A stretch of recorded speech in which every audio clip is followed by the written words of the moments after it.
মুর্শিদাবাদে এবং পশ্চিমবঙ্গে যেটা চলছে প্রতিযোগিতামূলক সাম্প্রদায়িকতা, দিদি সেখানে বিরোধিতা নাই। দিদির দলের লোক বলছে আমি বাবরি মসজিদ করব, তাকে নকল করে রাম মন্দিরের গল্প শুরু হয়ে গেল। হিন্দুদেরকে এক করতে হবে। আজকে পশ্চিমবঙ্গে এটা ফার্টাইল গ্রাউন্ড, অর্থাৎ সাম্প্রদায়িক রাজনীতির উর্বর জমিতে রূপান্তরিত হয়েছে। কার সৌজন্যে? দিদি আর মোদির সৌজন্যে। আপনি মুর্শিদাবাদে এসে ভোটের আগে একটা বার্তা দিয়ে গেলেন, এনআরসি হতে দেব না। আপনি কিন্তু মেদিনীপুরে গিয়ে বলবেন পুরীর মন্দির করে দিলাম, যেখানে যেটা চলে। দিদি এটা জানে। ভোট আসছে, এনআরসির গল্প আসছে, আগেও বলেছি মিলিয়ে নেন আপনারা।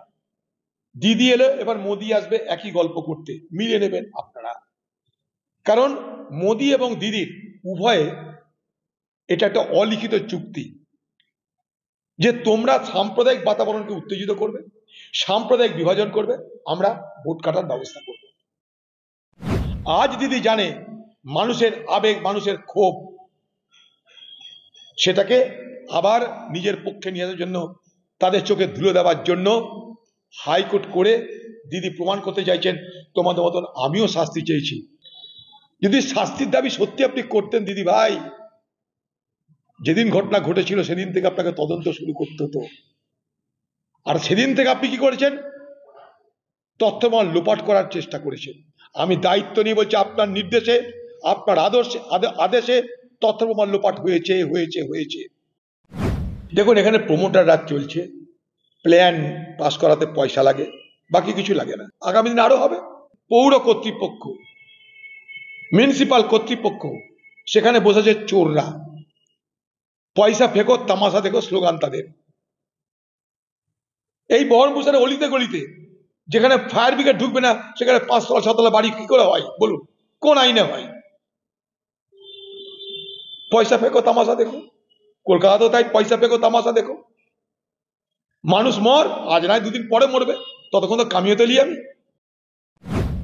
উত্তর, দক্ষিণ, পূর্ব, পশ্চিম বাংলা সর্বত্র নারী, নাবালিকা, মহিলা, দিদির আমলে, তৃণমূলের আমলে এই বাংলায় যেন তাদের জন্য প্রতিদিন হয় মৃত্যু, না হয় ধর্ষণ অপেক্ষা করছে।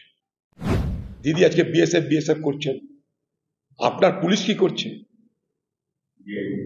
আপনার ডিআইবি কি করছে? ডিআইবির ক্লিয়ারেন্স ছাড়া কারো পাসপোর্ট হয় বলুন? সেই ডিআইবি ক্লিয়ারেন্স পাচ্ছে কি করে? জাল নদী তৈরি করছে কারা? চোখের সামনে জাল নদী তৈরি হচ্ছে কি করে? কোন দিন মমতা ব্যানার্জি আরেকটা মমতা ব্যানার্জি না হয়ে যায় মুখ্যমন্ত্রী, সাবধান। একই তো পার্টি, কখন এদিক যাবে কখন ওদিক যাবে। এই জন বার্লা কদিন আগে বিজেপি তৃণমূলের বিরোধিতা করেছে।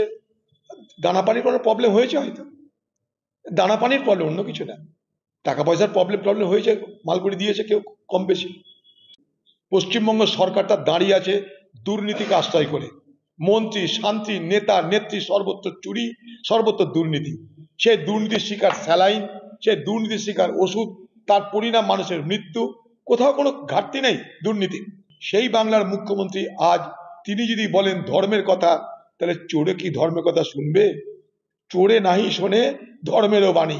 বাংলার মুখ্যমন্ত্রী, আপনাকে এটা আমি খুব স্পষ্ট করে বলতে চাই।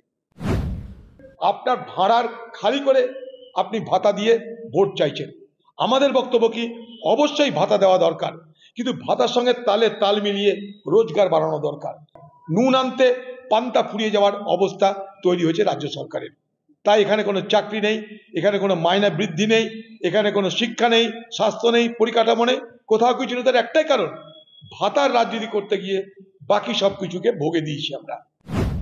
হয়তো পাচারকারীদের অসুবিধা হচ্ছে, তাই যারা পাচারে বাধা দিচ্ছে তাদের উপরে হামলার তীব্রতা বাড়ছে। বাংলার মুখ্যমন্ত্রী এসে বলছেন যে বিএসএফদের পাশে কেউ দাঁড়িয়েও না, পুলিশ দাঁড়াবে, বিএসএফ থেকে সাহায্য করবে। তো বাংলার মুখ্যমন্ত্রী বর্ডারে তাহলে পুলিশ মোতায়েন করে দিন, আর কি অসুবিধা আছে? পুলিশের মদত ছাড়া এ বাংলা থেকে না কোনো পাচারকারী কোনো পাচার করতে পারে, না কোনো পাচারকারী পশ্চিমবঙ্গে প্রবেশ করতে পারে। যদি পুলিশ তটস্থ থাকে, পুলিশ সতর্ক যদি থাকে, তাহলে পাচারকারীদের এই অপচেষ্টা বন্ধ হওয়া সম্ভব।